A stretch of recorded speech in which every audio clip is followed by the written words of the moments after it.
Today I'm honored to engage our audience into a conversation about the world's best kept secret, and that is the true identity of the Messiah of Israel. Most people were under the erroneous impression that Christ of the New Testament is the Messiah, because this is what they read in a book called the New Testament. The error is that our people as a whole are not aware of the fact that the New Testament is not a book that was written by the holy prophets, nor was it a book that was authorized by the word of the Almighty. The New Testament that we have it today is a book that is totally void or absent of the presence of Yah. Yahweh, the Creator, does not speak in the New Testament. Yahweh is not recorded to say one mumbling word to anyone in the New Testament at any time. This is not his book. History will verify that the New Testament that we have today is a product of a man named Marcion. Marcion is the first one to write the New Testament. This is the man that hated the Most High and was known and called by his contemporaries as the son of Satan. He was called the son of Satan because he hated the Most High. You can read about this man on your internet, Marcion, or you can go down to your library, for they have many books on this Marcion. He is the first man to have ever wrote a New Testament. And they're not aware of the fact that the Christ that's spoken of all through the New Testament is not the same Messiah that was spoken of out of the mouth of the Most High. Now, you must ask yourself this simple question: who is more qualified to speak on a Messiah than anyone else? Would it be you? Would it be me? Would it be Paul? Would it be Peter? Or would it be the Most High? And of course, the answer is very obvious. If we're seeking a Messiah that's sent from the Holy One of Israel, from the Elohim of Abraham, Isaac, and Jacob, from the Most High, we need to go to him and see who he said the Messiah would be, and when he would come, and exactly what he would do when he came here. First signs that we have a Messiah is in the book of Psalms. The Creator talks about David all through the book of Psalms. He called David his anointed. We find that the Almighty also, when he looked for King David to be king, that the Creator himself said he was looking and seeking a man after his own heart. Now, you and I must say that's quite a great compliment to pay to any man, for the Creator of the heaven, the earth, the sea, and all that therein is, to say that he was looking for a man to rule Israel, and he was searching and seeking a man after his own heart. Not after the heart of Saul, not after the heart of Moses, not after the heart of Abraham, but he was seeking a man after his own heart. And who was this man? This man is none other than King David.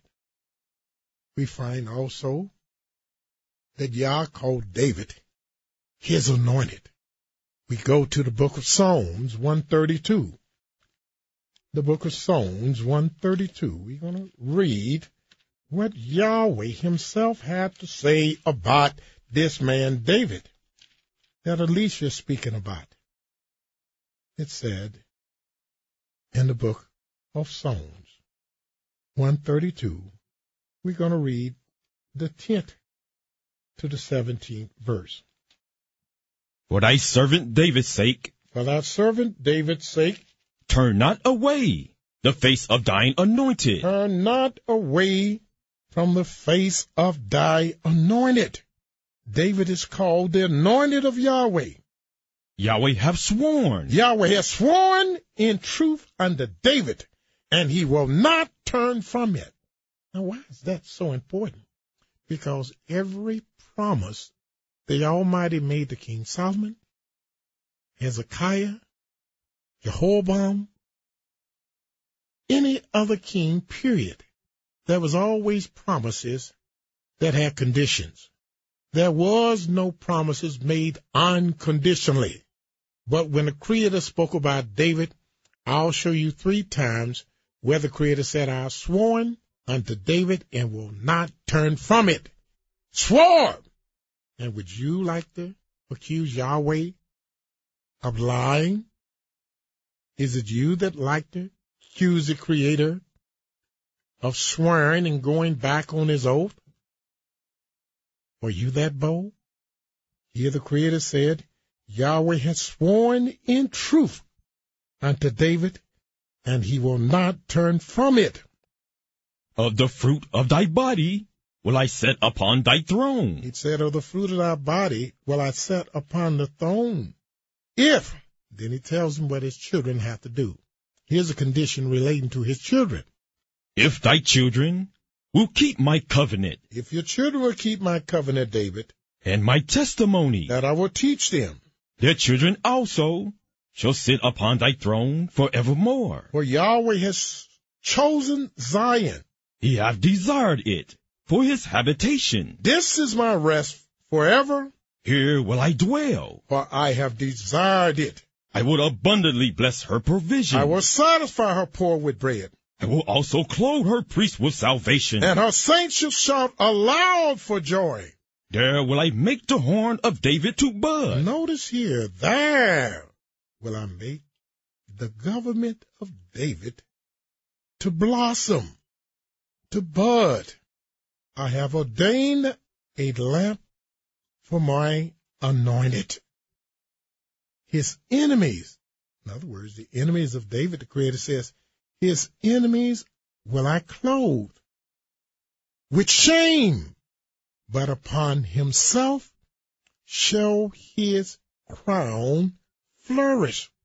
So here the Creator stated emphatically that the crown that he gave to David is to flourish on his head forever, not on the head of his son or his nephew, but upon his own head forever. So we see that David is called his anointed. And then we see that the Most High talk about another son. Yes, Yahweh has a firstborn son. And let me show you who the firstborn son is. You and I had heard all of our life that the Almighty only has one son.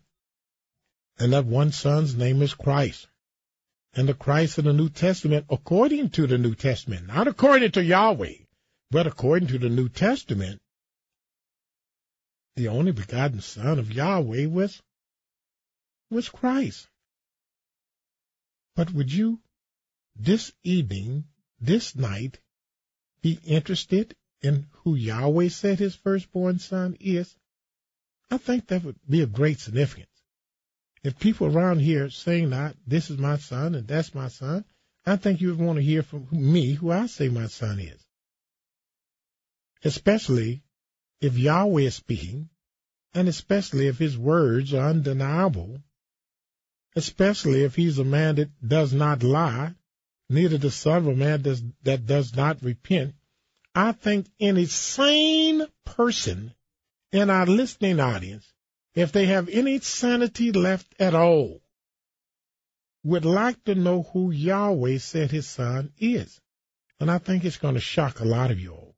Because what I'm going to show you is totally different than anything you have heard in these churches